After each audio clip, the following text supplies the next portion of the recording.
نه دا په کار د چې سیټ ته ولاړ و دي په خلکو باندې دا وړو تقسیم کړی وي نو دا تاسو کتلی شئ دا وګورئ دا د انسانانو او د انسانیت تذلیل دی چې خلک به په وړو پسې منډې وي او دوی به چې کوم دي ګاډۍ پسې دغه شان ځغلوي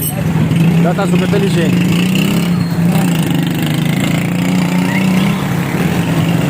دا وګورئ دا خلک به پسې زیاده منډې وي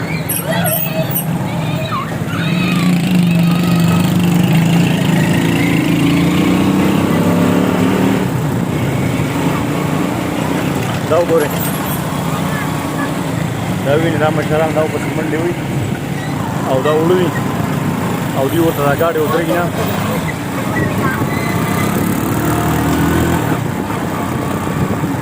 دا د کوم ځای نه دا ګاډۍ را روان شوي تاسو کتلی شئ چې دا خلکو پسې دا د پیاده منډې وي او دوی دا ګاډۍ ودرېږي نه د انسان تذلیل انسان ته سپک کتل دا د ګورنمنټ کار دی چې دا تاسو وګورئ تاسو دا ګاډۍ نه ودري او دوی پسې را منډې وي دا وګورئ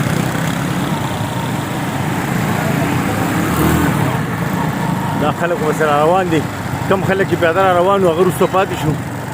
او دا چې کوم دی دوی کلو په کلو ګرځي صرف خلک خبرې چې مونږ وړه راوړي دي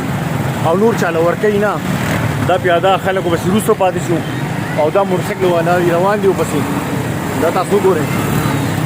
روغ کیلومتر لارې وواله او دوی چې کوم دي دا وګورئ دا حل دی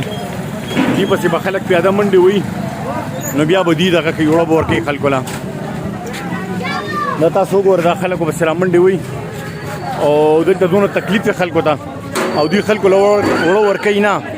ګاډۍ روان کړی دی په مخ کې روان دی او دا چې کوم دی دا ګوره دا پیاده دا مشرانو پسې را منډې وي یو څوک په رشکو کې په موټرسایکلو را روان دي او دا حل دی نو دا انسانیت سپکوالی دی یا 100 روپۍ یا 150 روپۍ پر وړه ارزانه ده او دوی پسې به خلک منډې وي په کیلومیټرو باندې به خلک راځي او بیا به ورپسې دوی مینتونه کوي او بیا به دوی وړه ورکوي